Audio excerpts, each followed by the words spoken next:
Lines podcast. Blurred Lines is a movement where we'll explore the intersection of career, church, and community. With my guests, we'll have a conversation about life, career, advocacy, discipleship, leadership, all of the things. And we hope that you will be inspired by our conversation to live a fully integrated life. So let's get into it. Hi friends, welcome back to the Blurred Lines podcast. I am Zanae Savage and we are here to explore the intersection of career, church, and community. Today I have with me my friend Travis Brown, CEO of Team Image, and we are just going to jump right into the things. Let's do it. Okay, so I was trying to think about when we first met. And I know that... You don't remember? I know you helped me with when I was running for office. Is that when we first met? We met when we jumped in a car and drove that's right. to Nashville together. That's right. So I'm glad that you remembered that. But no, we drove to Nashville and for one of the first Lex trips. Yep. We went with the chamber. Yep. And yeah, we did. That was our first experience. And then quickly while we were there, don't forget all of the karaoke and all the video footage we have of you doing karaoke. So don't let that, don't let that slip. Yeah, blackmail a little bit. I think I posted it though. I'm not ashamed of my karaoke skills. Yeah, they're good though. Yours are good. Thank you. Not everybody's there. We're good. No. People ask if I could sing. I'm not a singer. So my sister sings, my mom, my dad can sing. So I've been around singers, and I will not put myself in that category. And especially not in church, because I'm not about to play in the Lord's face like that. But I feel like I'm pretty good with like karaoke. I can hold my own and perform a little bit. Well, that's good. Yeah. So we went from there, and then you were at Mojo Up, which we can talk about, and you helped me with, when I was running for office, all of my kind of marketing and branding and ads for that. And then we crossed paths again. Then I think we just were like in the same space all the time. At that point in time, it was like, hey, we've crossed over enough. Now we're friends. We're cool with what's happening in our worlds, how we move, your changes, and now some of mine as well. Yeah. Okay, so let's back up a little bit. So I think people probably know Travis, entrepreneur, brand guy, marketer. Where'd you grow up? How'd you grow up? Kind of talk a little bit about that. Yeah, so I'm from Lafayette, born and raised in Lafayette.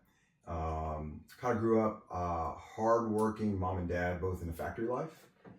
I grew up as an athlete, 12 varsity letters, baseball, basketball, football, at McCutcheon High School in Lafayette. And so I think most of my childhood was wrapped around like sports. Yeah. And I always tell people like sports for me, it gave me a place that nobody could take away my ability to be good, or to be great or to be successful. And it was something that I always felt like I had some control in because a lot of that part of my life I didn't have control. I didn't have control of our poverty. I didn't have control of my mom and dad not being together. I didn't have control of some of the things that were happening at school or, going to a school where you're one of 5 black kids in an entire environment. And so I didn't have a lot of control in a lot of things, but sports allowed me to go, man, I can win at that. I can control that. Yeah. And I'm really good at it. And so baseball, basketball, football became that life, for me. So growing up, many of the things that I did was around sports. Now jump to being 50 years old. I just hit 50 this year. Whoa. Yes, I know. I said it out loud. But I thought we were the same age. No, I hold mine well. Right, you look great. But you start looking back over life after kids and marriage, and you're like, okay, while sports were super important, it also created your worth, your value attached to that kind of success. And I think what a lot of athletes ultimately tell you at some point in time is, what happens when you walk away from that? Yeah. And you're a former athlete. And so you just go, man, so much of my identity was wrapped up in it. And what I'm starting to learn is it wasn't even about the sport, but it was really tied to being good enough at something. And so then you spend a lifetime searching to be good enough at something for those people. And that becomes both good and bad. And so, I look back at my childhood and I go, man, there's so many great things that I loved about it. And there were some really hard times just trying to figure out who I was. Yeah. As a biracial kid, I got a black dad and a white mom. in an environment that back then, you know, I always tell my kids, I went to school back in 1900s, you know, graduated in 1900s, right. you know, but like that was a different era of time of what that looked like. And so, you know, I was more of an athlete than I was a black athlete. But outside of that, I was still trying to figure out that identity. And I think those are the things that kind of layered my childhood of trying to figure out, like, where am I going? What am I going to do with my life? Yeah. I think, too, I was also a 3-sport athlete. And you don't hear that a lot anymore. Almost impossible. Yeah. When I was growing up, jeez. So I went to Warren, and I really was a basketball, volleyball girl through middle school, and then got to college, and we had a coach there, Mr. Taylor. He's still there doing some great stuff on the East Side, but he made all of the athletes pick up another sport. So just to stay in shape and to do different things. So a lot of my friends, they picked up like soccer and all of that. So I ended up doing track. So that's how I became a 3-sport athlete. But then, you know, the life, you're playing school basketball, but then I got to go to club volleyball practice. And I'm playing club, you know, school volleyball. And then I've got AAU. And I went back to coach a couple years ago, volleyball for a year.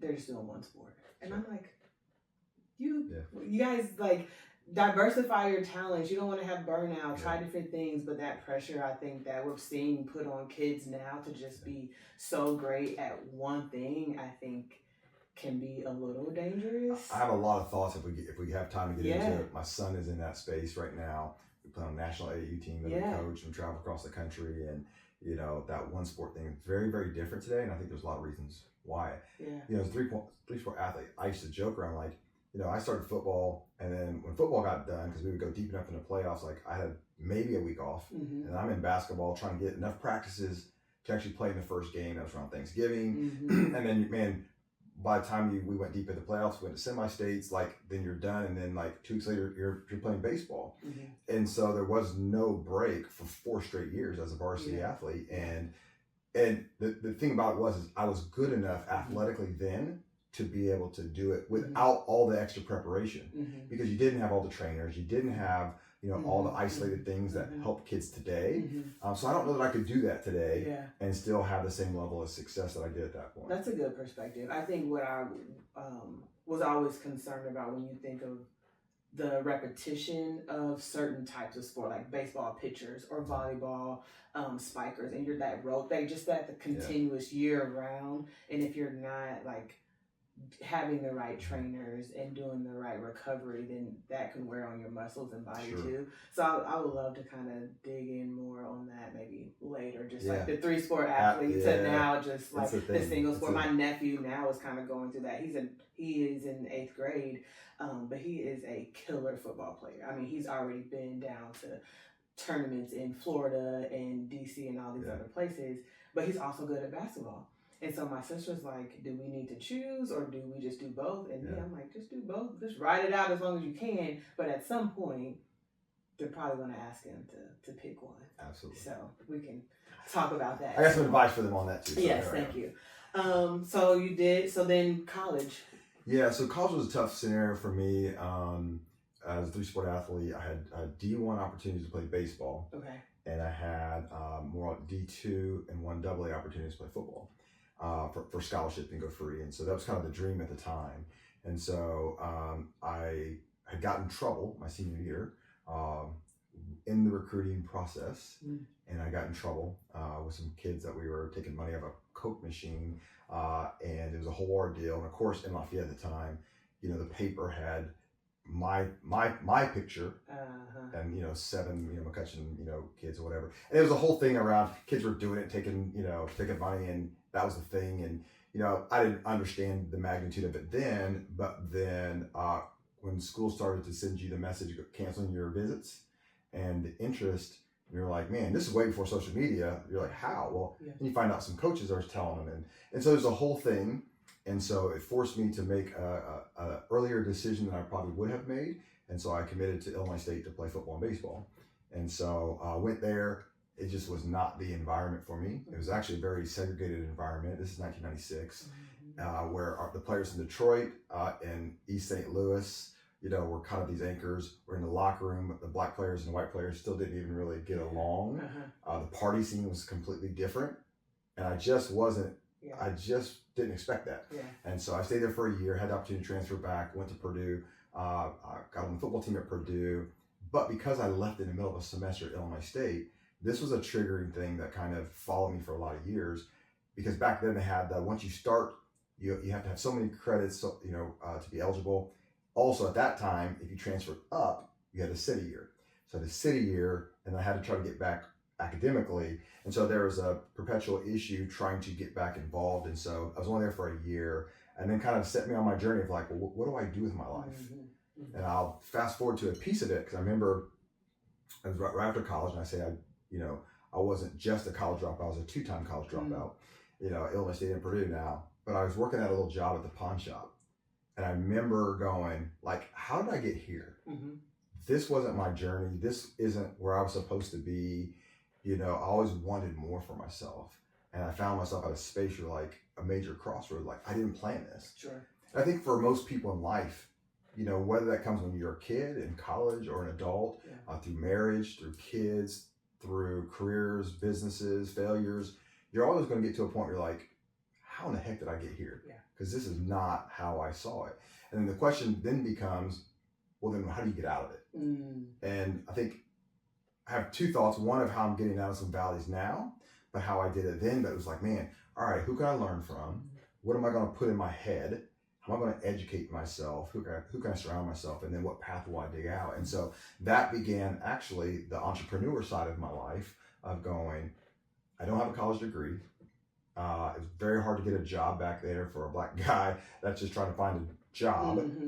And so the one area that typically people are most receptive to is sales, or you start your own business. Because if you can sell something, people are like, I don't really care if you have a degree or not, at least back then and today. If you can sell something, and we're only going to pay you if you sell something, you better get really good at it so that you can figure it out. So kind of started my sales and entrepreneur journey at that time. Okay. Did you go back and get your degree at all? I did not. And so I still don't have it, which is something I would love to talk about, because it's such I always said I would do it before my kids did it, just so I could say that I had it. And then I reached a level of success, and I felt like, okay, I should go back and just get it, and had some opportunities. Actually, Leon I had several of these conversations too. And I got to a point where I was so almost bitter about the requirement in the world to have a piece of paper to validate that I'm really good at what I do. And while I think there are a lot of industries that you do have to have that type of education, but at this point in time, I'm like, man, I'm actually really good at what I do. And what you're telling me is, even as an owner of a marketing agency with Fortune 500 clients, big clients in this city, you're telling me that if I go apply for an entry-level marketing job at a bank, I don't qualify? You'd rather have an entry-level person because they got the degree versus all of my knowledge. And so I kind of said, I'm unwilling to go get the piece of paper now, because the piece of paper didn't make me successful. The school of hard knocks did. And I've been in that for a long time. And even this last transition that I made, it was interesting because so many doors were closed because of without that piece of paper. So I'm adamant to my kids, like, get it, check the box. But education to me is not about school. Education to me is how are you learning, how are you educating yourself, what are you reading, and what do you invest yourself in. I was just telling my kids the other day, like, I've invested hundreds of thousands of dollars over the years in education because I believe in education, just not necessarily the traditional sense of it. So what were your thoughts on the apprenticeship trip? So we went Switzerland, study the apprenticeship model. That's the whole model. Like, there's this education path that you can do, but then there's just real life experience that you can go experience too. Yeah, I think for me, I have a very skewed position because I don't have the degree, right? And actually, we were sitting in one of those pre-meetings, and kind of raised my hand. I said, well, here's what I think people fail to understand is that you can send a kid to any 4-year college in America, or you can send that kid to spend 4 years with me at the time as a owner of a marketing agency that did brand, did web, did social, did all the things, right? And I firmly believe that that kid spends 4 years with me versus 4 years in any institution in America, including Harvard, Yale, Stanford. They're going to be more equipped to go take this job if they do that. Right. But we value this over here differently. I remember saying that the time Eileen was at Indiana Wesleyan, that kind of spurred this conversation around how much education needs to change to be able to be with the times, and especially in the marketing space, right? Because in marketing, like, we're learning daily, weekly with between AI and social, and so I'm a big fan of the hands-on, the development, seeing it, and being with people that are really good at what they do versus the traditional, I say traditional with air quotes, professor, right? Who's more book-driven, theory-driven, research-driven, and not nearly as much like, this is how it actually works. So I've always valued this. So I've spent, the hundreds of thousands of dollars in coaches and consultants and, people conferences, so I can learn like what is relevant now to what I'm really trying to accomplish. So I love the idea of the apprenticeship. I think it's just a tough challenge because, in my opinion, America as a whole is not ready to accept that the bill of goods that have been sold over the years, which is to go to school and get a piece of paper, is not as important as this education. Right. And I think there was a point in time that the piece of paper was fine, but like literally today, I can have a degree in anything. Basket weaving, it could be anything, and then all of a sudden you can check a box that now says you're qualified. So we've diluted what that value of the education actually was. Right. And so I think a lot of people now are going, well, how do I just get what I really need to understand to go do a job or a skill? And I'm not suggesting that if you're trying to be a doctor, there's not a whole different process or certain things, but a lot of places, an actual apprenticeship where I can learn from the person is super valuable. Yeah.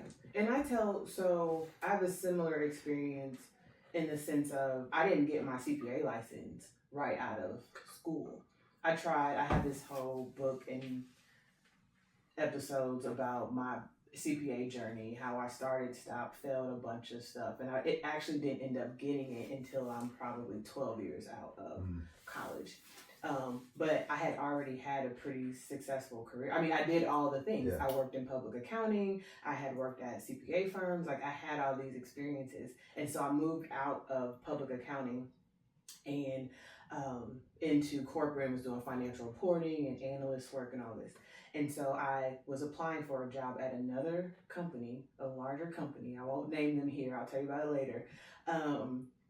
For the same job, the same exact job that I had been doing for 3 years.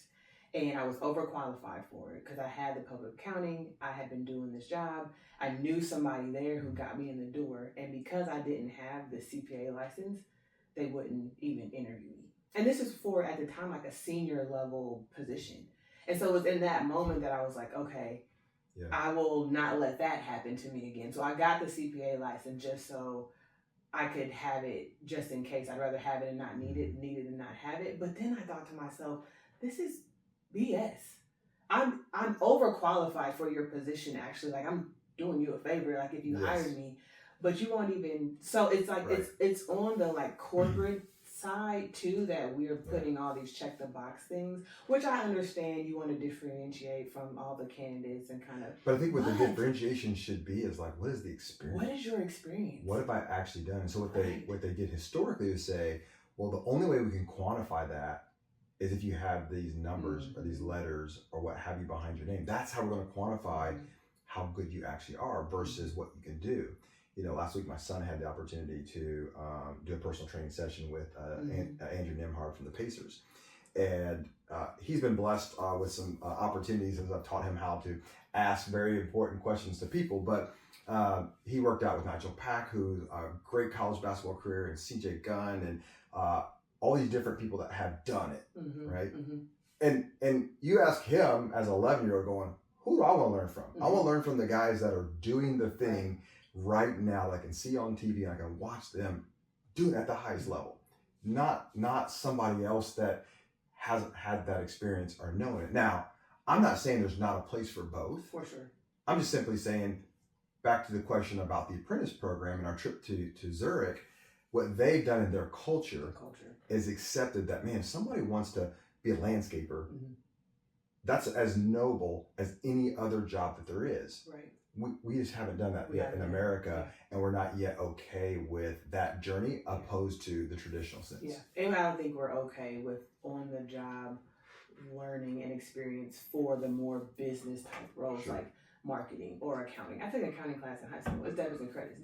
When I went to college and got my accounting degree, did I come out knowing how to be an auditor at the time? No. When I got to EY, they taught me how to be an auditor, right? And so there's that on-the-job training that you're going to get anyway. Yeah. So we can talk more about that. For sure. Just for hours. So you meet your wife in college or? No, so and part of my journey was when I left Purdue, I was on this journey. I was trying to start my entrepreneurship, and I actually met my first wife, who's the mother of my oldest child. Okay. So I have my oldest is 25, out in the world doing great things, and so she was amazing. But my first wife and I, we got divorced, and then I went through the whole process of being a single dad, and growing up with parents who were divorced and living that life, it was like, I don't want that for my kids. But here I am in the situation. So, I did what many overbearing dads do, say, okay, I'm going to do it all then, right? Even though I'm working 60 hours a week, I had to be in the mortgage business at the time, like I'm doing it all. And luckily, my ex-wife was a weekend RN, and so she worked on the weekends. So then I always had the weekends, and I had split time. It was so important to me that I was doing everything, every school thing, every sports thing, I wanted to do that because it was so important to me to be the dad, that I always wanted, and that I felt like I was supposed to be. And so I went through that process. But then being a single dad, that's a challenge. That's a whole thing. And so I had got to a point where I was in the mortgage business because I had started I worked in a mortgage company, started my own mortgage business, which was one of my other first businesses.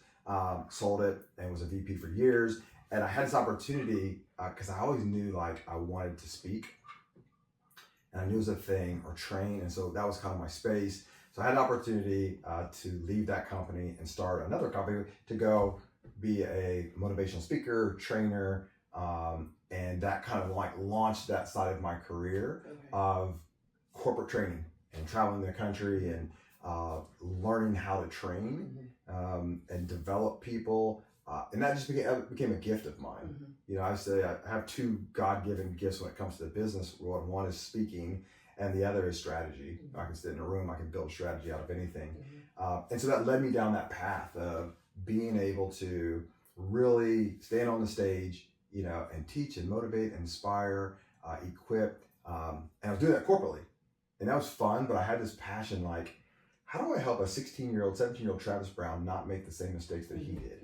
And was referring to more like, okay, the trouble I got into there in the high school, and then the decision when I had to leave college, or I chose to leave college, like, how do I help that kid be different? And so I really wanted to speak to youth. And so I launched kind of a youth speaking career and went into youth leadership. And I was actually speaking at Warren Central, where my wife is associate principal. At that time was a counselor. And I was at a leadership retreat and actually met her there. And so that became a whole different journey into youth, into education. Went on to become America's anti-bullying coach. I think I've done probably over 3,500 talks, that have been paid in the last, lots of years. So that was a piece of my life that was near and dear to me for sure. Yeah. Shout out to Warren Central. Yeah, Debsy. Yeah. So we've kind of talked through how you grew up in college, marriage. How did faith come into play? Like, did you grow up in church, or was that more like as an adult? I know we've talked about it a little bit. I know you post a little bit here and there about faith, and I think you guys do some stuff at your church. Kind of talk a little bit about that.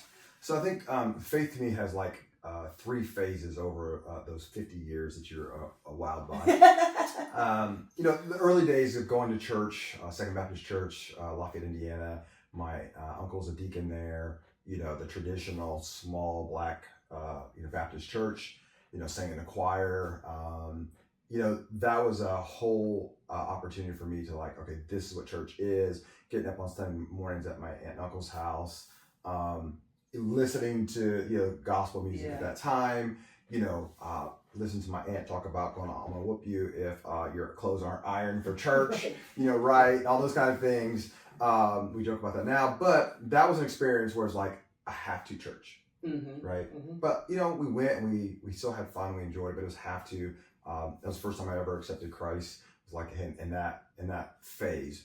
Then I kind of got out and went to the world and didn't understand the correlation between faith and what that looks like. And it was interesting because it was like 1998-ish, and I went to Eastern Star for the first time down here. A friend of mine, Courtney, had said, hey, you got to go check out this pastor. I go see Pastor Johnson. I'm like, oh, this is like, okay, I get it. Mm-hmm. He was able to speak about the word in a way, and all his illustrations, and you're like, oh man, I can listen to this, right? I remember the first sermon that I heard was on a watch night, or the New Year's Eve service they had, called Pregnant with Possibilities. And it's still my favorite to this day of Pastor Johnson. But he really talked about, so easy to see the baby, but most people don't understand the growing pains of what's had happened to get it there, and an analogy of life. And so that was kind of the phase where, man, I went really hard on like, okay, now I'm like holy rolling, like I'm like Mr. Christian, like everything, like extreme. And then trying to phase that in your life. And I look back and go, the positions that I took at that time on topics and, people, because I'm 22 years old and I know everything. Yeah. And this is, the Christianity for new, and you're just like, this is it. Right. And then you go through some life. Right. And it tested that. Right. And then I went wild for several years and just did my own thing. And it's actually when I was kind of moving back down to Indianapolis after I met my, what is now wife, I remember telling her, going, hey, if our marriage is going to work, we're going to have to go to church, and I'm going to have to go to Eastern Star. I need to find a place where I feel like I could develop. And so we actually did that for years. And then we had our first child, Carter, as my middle. She's 13. And we were at Eastern Star. This will appreciate it. Shout out Eastern Star. This is not no shade, but like it was that environment. I remember she was crying in the sanctuary, and as a baby, and the lady's looking at her all crazy, and looked at my wife and said, "We're pacifier for that baby." And so we didn't go back there. We found some different church homes, but that was a path where we realized that it had to be fundamental to our life, our kids' lives, but really it's about me from the perspective of, I needed to be grounded. I needed to have my faith, and I needed to own that. And there are some things that had happened in my story in between there where I had started to live a compartmentalized life. Work, I'm this dude. In the club, I'm this guy.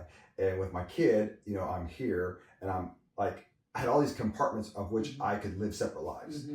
And so when Bree and I got married, as my wife now, I was going through that process of going, I got to be me no matter where I am. Right. And I got to be authentic. And I have to find a space in my own voice where like, I don't have to try to be somebody else. And so for the last batch of my years, last 15 years, has been like, okay, you just got to show up. And really, if I would phrase it anyway, I'd say loving people, serving people, helping people is like my greatest form of worship for God. Yeah. And I try not to have to say it, to say I'm a Christian, or I'm a this, or I believe. I want people to experience and be like, that dude's different. The way he treats, talks, impacts. And so that's kind of how I've tried to live my faith out, over the last 15 years. Yeah, no, I love that framing, just like going from compartmentalizing to just showing up with like full authenticity. Because that's how I felt. And that's really the premise of Blurred Lines.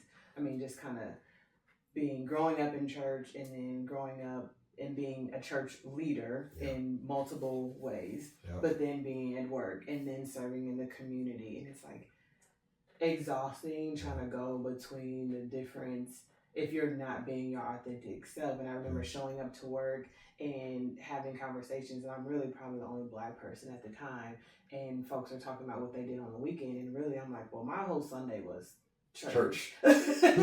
But also maybe I went, to a concert or something like that, and just like, but being the only Black person is like not feeling comfortable talking about your kind of Black or cultural experiences. Yeah. And I just got to the point like, I'm not going to keep doing that. And so I'm just going to show up as an A all the time. And then when social media was big, I'm like, I don't want to seem like one person on social media and then in real life I'm somebody else. Yeah. And so that's why I was like, how do we help people navigate that when they're like, this is exhausting, I want to be who I am. Not saying when you go to work you still shouldn't be professional. Obviously there's professional standards, and you don't have to show up to work beating people over the forehead with a Bible. Yeah. But how you treat people, how you respond in meetings, how you show up in conflict is an example or an extension of your faith. And how do we encourage people to tap into that and to feel more comfortable talking about that? And I find like even the more that people learn about my faith and just being more open about it, it invites people to have the conversation. I may not even bring it up. Somebody else may bring it up. Hey, I watched your podcast or I read your blog and this is how I'm thinking about faith. So I think even just kind of being more authentic and vocal about it allows for other people to start thinking about it. I think too the journeys that people are on, you know, when you're at a different place in your life, faith just has either more in your face or more background feel, you know, based upon what you're going through and what you're dealing with. And so I feel like I've been in a valley for like 2 years now, you know, trying to figure out like, what does this look like? How not to be negative about it. And in fact, this morning at church, 21 Days of Church at Heartland, they were talking about the valley, you know, and I'm like I'm so deep in the valley of going, you know, why am I here? What am I supposed to learn? You know, how am I treating people in the valley? You know, just all the different things that you go through during that time, but your faith takes on something different in those times too. And I think what God has always tried to reveal to me is like, I need you to be as concerned about your faith when things are good, and spending time with me and in my word and making it a priority as when things you're struggling with. And I think that's always been a lopsided challenge, you know, for me. My wife would say it too, like, man, you know, when things are tough for you, like you're way more grounded and you're way more focused on certain things. And when things are starting to head the right direction, you just go so hard and grind so fast to try to get to wherever you're trying to go to with good intentions, but it looks and feels different. You know, it's kind of like, all right, God, you got me now. Like, we're here, we're good. We're like, all right, we're cool. And then he's kind of historically had to hold on a second. You ain't listening. All right, let me shut you down and allow me to put you in a space that you can hear me, so you can do what I've asked you to do. And so that's kind of been my lifelong journey of that type of balance throughout my life. How have you figured that out? Because I feel like I've had that tension too. Like, or if I'm like heavy in like teaching or I've got a lot of speaking engagements, then I'm just like, I'm in the word, I got my devotion time, blah, blah, blah. But if time slows down or I'm just on it, it may not be. And so I've tried to instill some other just like discipline and habits that no matter what, you know, I'm waking up first thing, I've got my devotionals and I'm kind of got this routine, so I always feel kind of connected. But I think it's normal to go through those seasons, especially if it's hard time. It's like, let me turn back, let me just lock in with God to try to hear more of like what I'm supposed to be learning here. I think for me too, like the last couple of years have been difficult, just like, not difficult, but just navigating. And I don't think I realized where I was until kind of being out of it. So I think like going through divorce, going through job change, just kind of go through it. And then being on the other side of it, it's like, oh, I just went through all of that storm and difficult season and trying to transition and navigate. And now it's like a little fresh air. But at some point during the transition, I was like, I knew, to your point, I still wanted to represent Christ in the best way and not let what I was going through turn me into a hard person or hard to talk to or bitter or angry or complaining. And so how do I still show up during this time as a representative of Christ, even though it's very difficult? Yeah. Can you talk a little bit about that? And if you want to go into a little bit of... I think for me, right, I'm so deep in this space and I've been in it for a lot longer than I would like. There's a slowdown element for me personally. And then God's always kind of tapping like, oh, you're missing it. You need to slow down and listen so that you can respond to situations and circumstances. If you're not listening to this book, Will Smith has a book called Will. It was done in 2021. A couple years ago, right? But I just finished it literally this morning. I just finished it. My wife did first, and the most, I say, fascinating, not grounding, enlightening. And he reads it and does all the character stuff, but like so challenging to the phases that you go through in life. And you know, you're in this phase of like, I'm so pre-programmed that I have to go be successful, especially when you come from poverty, right? You think the answer is money. And so if you think that's the answer, then you chase money to solve the pains of how you grew up, right? So that was my first wave, was just like, I'm going to get money and that's going to solve it. Well, I got money and I went through New Rich and I bought stupid shit and did all the things. And then you realize you're going, well, hold on, now I just lost what I was really important in family, right? And then you bounce, you hit a bottom, and you're like, okay, well, the only way to get back up is to go back after, you know, money or career or positions. And so I think the journey for me has been, okay, underneath it all, what's driving who Travis Brown is trying to be? What's driving what he says is important and priority. And I'm not talking about myself in third person because I'm cool. I'm just saying that those are the thought processes that you go through when you start a real reflection. And you also have people in your life that, despite you trying to do the right things or make a right impact, you're blinded by what they actually need to what you have predispositioned yourself to believe they need. And I think that's such a important piece for me, is because of how I always looked at family, what the family needs, what my role was, my wife's role, what you want for your kids. And I just think there's so many things that I've had to kind of go through to understand me and them and go, okay, all right, God, you laid this out. You put me in these situations for a reason. And I've always believed that, like, God didn't do it to me. He was trying to do it through me. And I understood the mission or I missed it, right? And so it didn't go through me and it stayed here.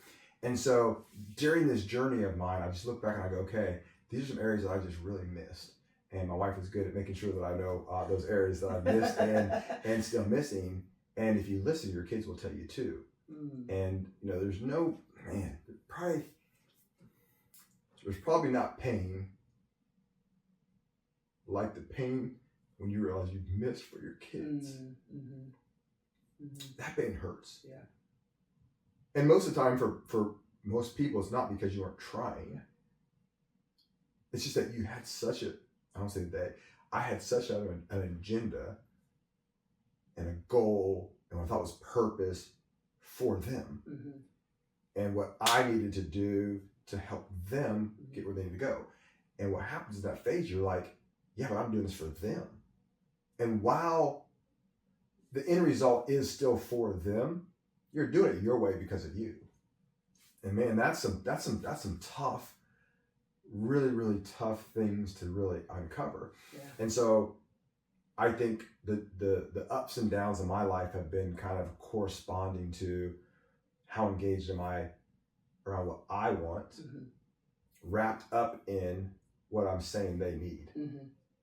And once you start to get, you know, like, all right, well, yeah, your kids do need a roof over their head. They do need all these things, but you're trying to give them these things because you didn't have these things. And that's a challenge, I think, for all parents. It's like, they either take one or two approaches, right? I didn't have this, so you ain't gonna have this.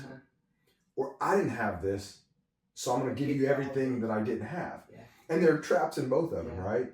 And so when you spend your days, your nights, you're doing this, what you're also looking for, whether you recognize it or not, is you're looking for approval or fulfillment, acceptance, whatever it is for you that's driving you, and the way that they answer what you're doing for them. And newsflash, spoiler alert, read the end of the book, but it's always going to come up short. Yeah.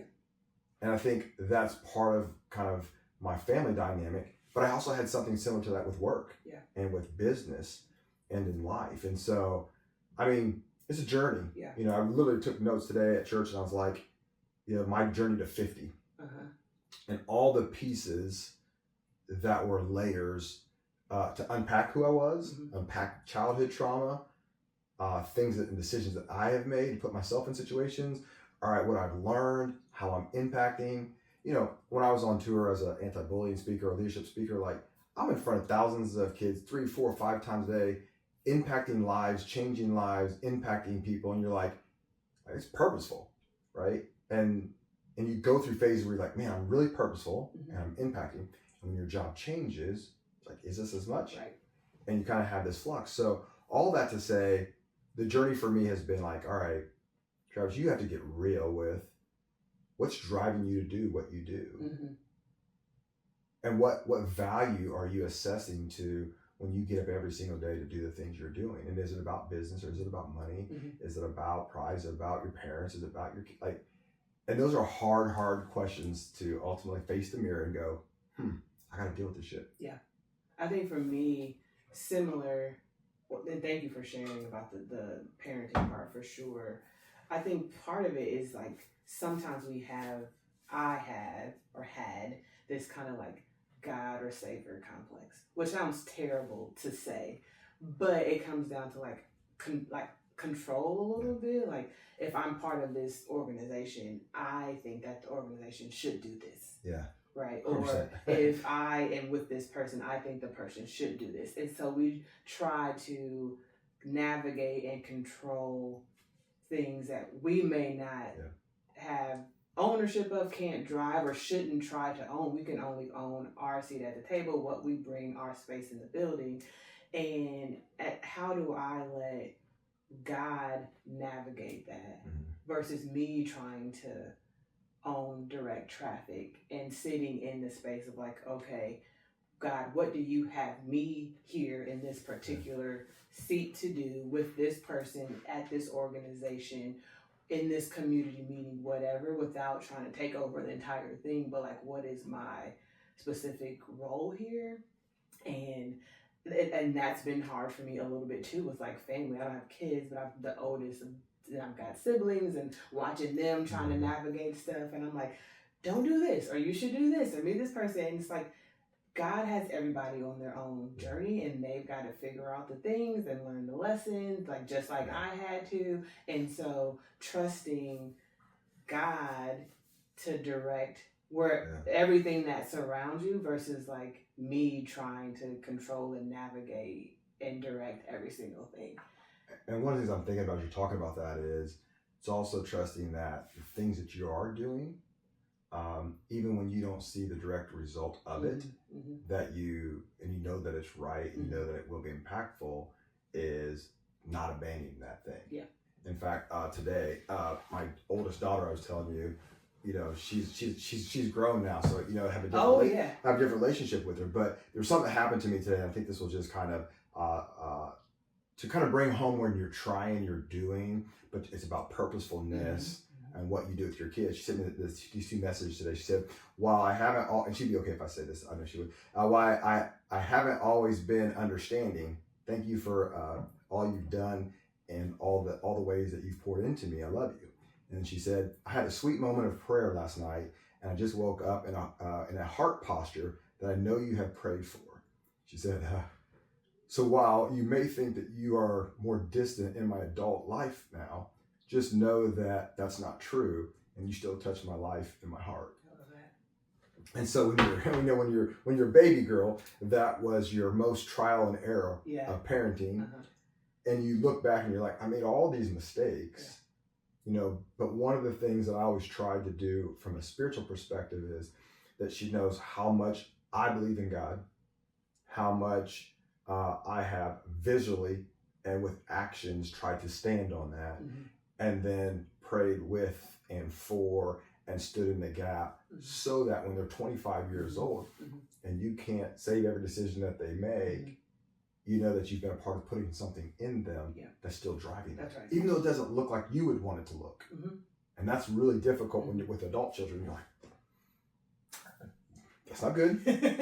But taking that role. And I think for me, this is just kind of like that, all right, this faithfulness that you have had, while it looked different, at the end of the day, if your kid can get that, then you're winning. Right. Forget the scoreboard of money, job, and title, like you're winning. I think that's taken me almost to 50 years to recognize what winning actually looks like. Yeah, I love that. And I try to tell my parents the same way, pretty hands-on, and then they kind of let us do our thing.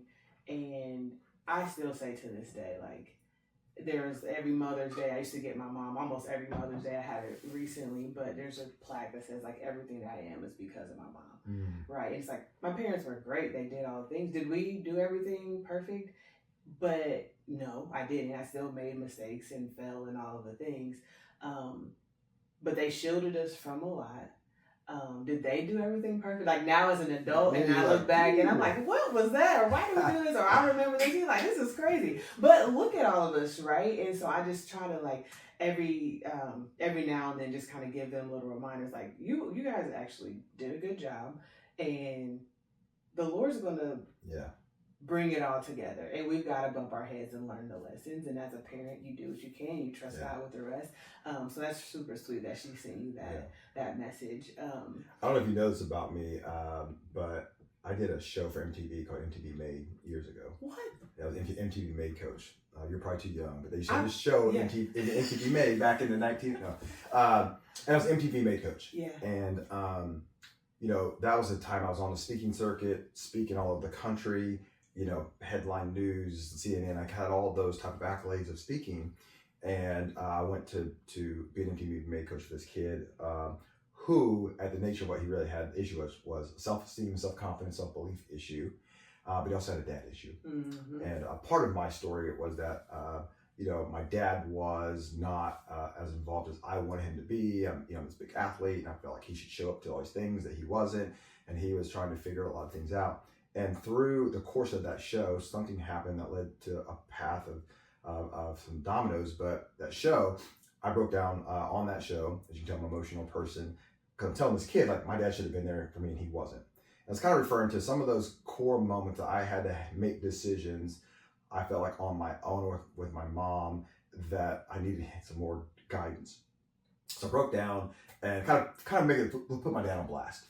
And show comes out, it's on national TV. All our people know me, are watching it, and my dad and I didn't talk for months because he was, mad, been out of shape. And I remember sitting with my dad when we finally met about 3-4 months after the show aired, and he was telling me, like, Dad, I was there. He was like, I was there. I was like, but you weren't here for this. And I'm doing that kind of this back and forth. Yeah.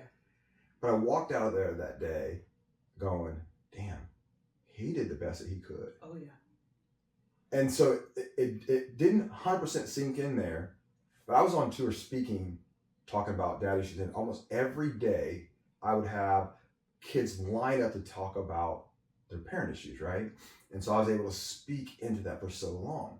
Well, my dad came with me to a speaking engagement, maybe 7-8 years ago, and we were going to Nashville to speak at a conference, and I got to learn about his dad. And at that point in time, it was like, like my dad is the all-star of the all-star dads compared to his dad. And so while there were gaps of what I wanted my dad to be or to do, I couldn't understand him until I understand his dad, right? And so as I'm being what I think is a all-star dad, my kids are going to have gaps. And they're going to come back at some point in time and understand my dad and my dad's dad, and they're going to look at the things that I try to do. And that's going to mean something different to them that can't mean to them at 25, 13, and 11. It just can't.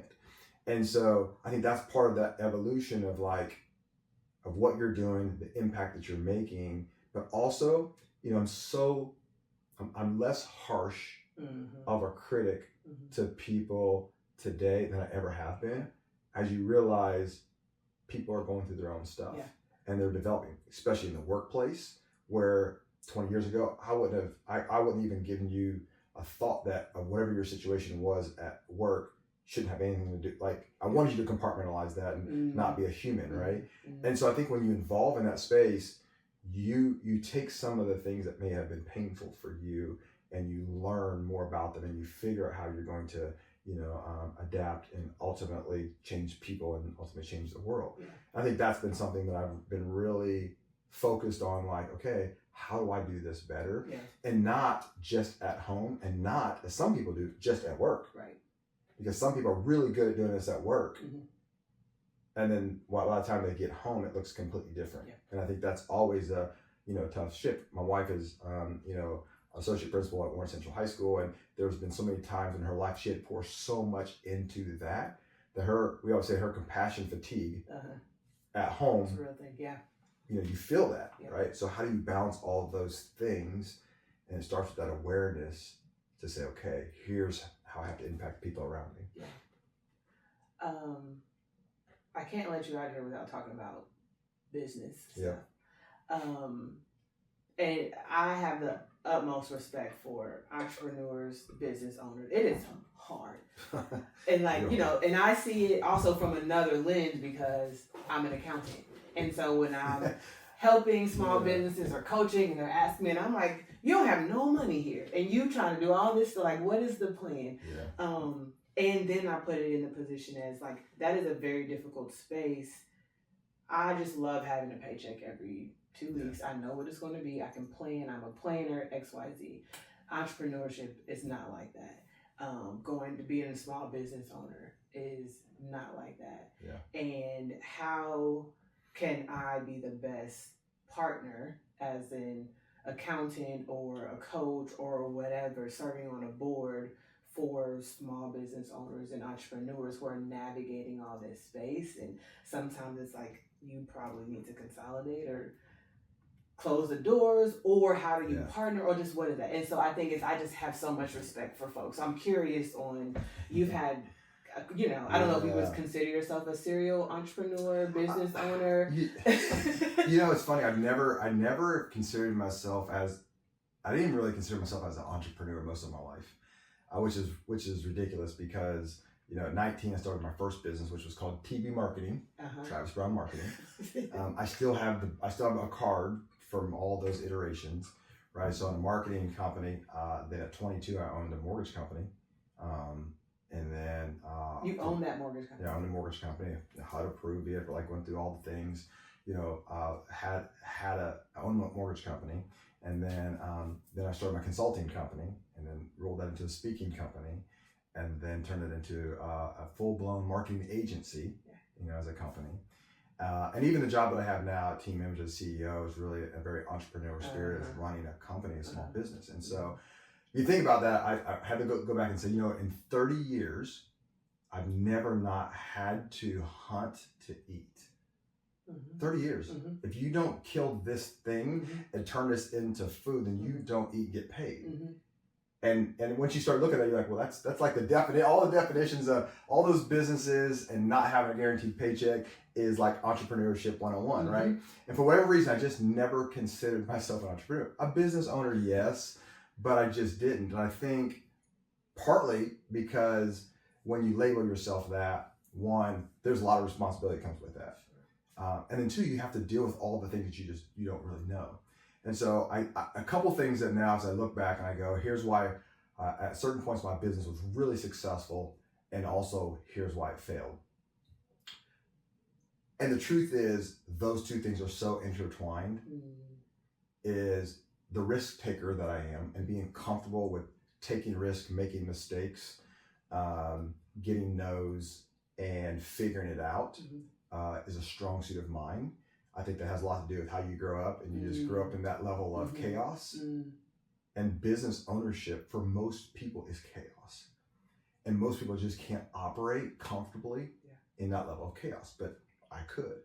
That's why you could look at our financial situation and be like, how do you sleep at night, right?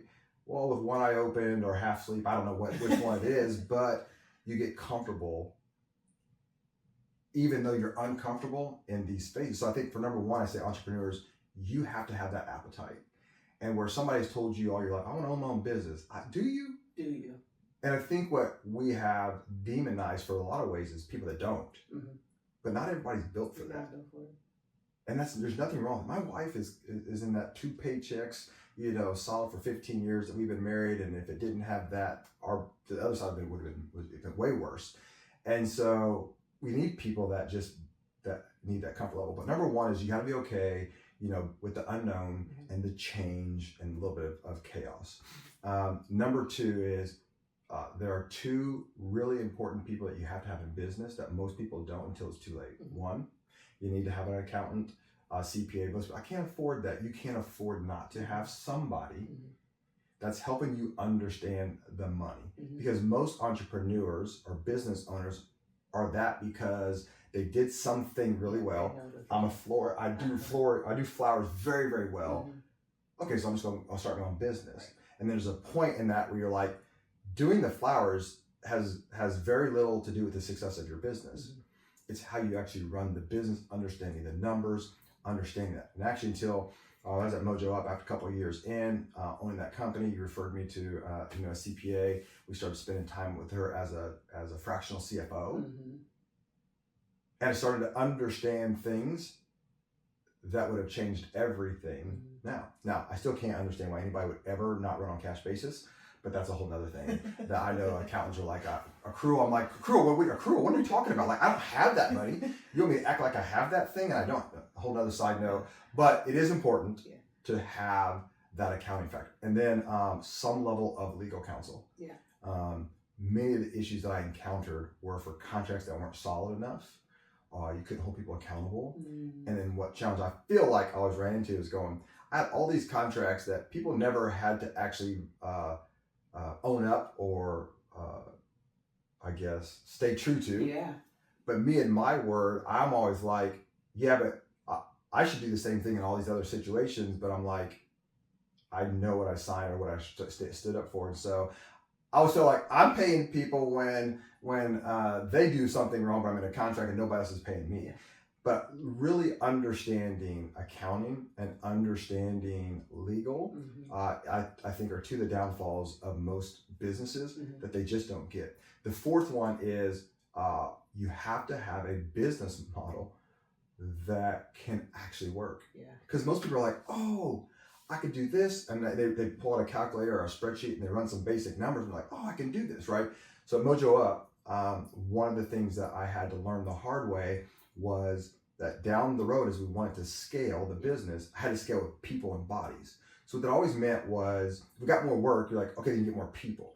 But you either had to be a person ahead of the work, and so you had room to grow into that, but you're financing it and you didn't have enough revenue to pay for that. Or you had to be one person behind it, which means you were so overworked and everybody's overworked and stressed out and your service was bad and you couldn't catch up. And then you hire the person and then you lose business because of that. And so I was in a very tough service business that the business model wasn't good. So I went and met with like 4 or 5 of the top agency owners in the city. And basically, this is my translation, and I won't tell you their names, but they basically said, we're just broke at a higher level than you. And I went, no. If I work harder and if I do more and if I go from 1 million to 3 million, from 3 million to 7 million or 7 million to 2 million, I'm going to outrun it because that's what my math said. And then I'm going to be okay. I'm going to have the cushion. I'm going to have all the things that I want in my business. And the truth is, the business model of an agency, full service, non-contracted staff people was not a very good business model. And I had other people tell me that, but this is what I wanted to do. And this is how I wanted to do it. And so I went down that path. And we were successful by most in many rounds. Generated the business and secured the clients. And we did amazing work for a lot of different people, but I could never get the business model to work. And so and my tips of business is being okay in that chaos, accounting, legal, and then a business that works. And then the last one is You need to have an advisory council. This is so important. That can tell you two things. When it's okay to move faster and when it's time to shut it down before it's too late. Because what most people do is they move too fast, and then when it's time and like you should get out, they're too emotionally connected and they can't get out. And I was in both of those buckets. And I think that and a couple different business ventures because I didn't understand that. The getting out is hard because I'm sure, like you said, you're emotionally connected to it. Then what am I going to do next? Just all of the questions. What do you do with, is there an alternative to the get out besides like slowing down? Because I think right now what I'm seeing, a lot of business owners, but we just want to move so fast. And as the accountant, and I'm pretty conservative just in life in general, I'm like, let's slow this thing down first and get everything tight and then you can go fast. But people don't want to do that. Even with organizations, the last organization I was with, we want to go super fast. And I'm like, if we keep going at this pace, it's going to break inside. And that's what happens. I think that you're, depending on when you have that relationship and that advice, I got so I have to keep going. I try to back down, but I can't. And then you try to get some capital because you think that's going to fix it. And in some cases, it can fix it. It depends on how big the hole is in the boat that you're ultimately trying to fix. And so I will say this. There's a great CEO in town named Jimmy Rayford. I reached out to Jimmy when I was like, I don't know what the heck to do. I'm giving everything. I'm trying everything. I don't know what to do. Jimmy gave me some of the best advice. God bless that man. He said, all right, you're in the forest and you can't see. I'm paraphrasing Jimmy. And he said, you need to go get 5 or 10 people that know you and know your little bit, not know your business, but know. And then you need to go sit down with them and then ask them all these questions specifically, let them pour into you and that you hear that, right? And so I was doing that. And then I had one other friend on the other side that said, hey, you need a spiritual advisor, right? He's praying for you right now. And he said, here's the thing, you don't know where you're supposed to go, what you're supposed to do, and it's so loud right now, you can't even hear God. And he said, so find a handful of people, prayer warriors. Don't tell them exactly what it is that you have going on intentionally, and just ask them to pray. And then ask them that if God's speaking anything to them to let them know. And so I went and found this group of people. And so between those two groups, I was getting, the most amazing counsel, spiritual, pouring into. And I'm like, why did it take, this is what I said earlier, why did it take getting deep into this valley to do this? Well, the truth is, it's not like nobody ever had said to me at some point in time, you should get an advisory council. Didn't mean anything, right? These spiritual protection people praying over you, right? So sometimes, for me, and God's like, all right, I told you, I asked you, threw you a couple of warning shots, and you need to do it. Let me shut this stuff down, and then you're gonna understand it.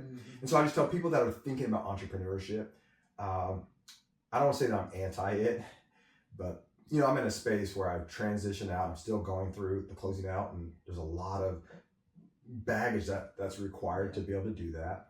And then you're trying to also move on. And so I found an amazing role as a CEO of Team Image, which is a custom apparel, promotional products, and team uniforms company. And anybody that knows me knows how much I love to rep the brand. And I created our first new tagline for that company was rep your brand, because that's what we help people do.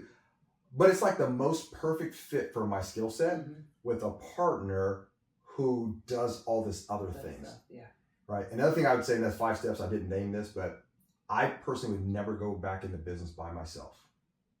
I'd have a partner that is equally as committed financially and time and that is the opposite of whatever you are. So if you're the visionary, then you got to have an integrator. If you use an EOS model, you got to have an ops person. And if you're an ops person, you got to have a visionary or somebody on that side of it. And I never had that, tried to hire that. It just wasn't the same. And so I had to go through that process, found a space right now where I'm really sitting in the right seat for me to be able to do things at a high level, because now the way I think about those things and my experience, now you tap in with how I see people differently now.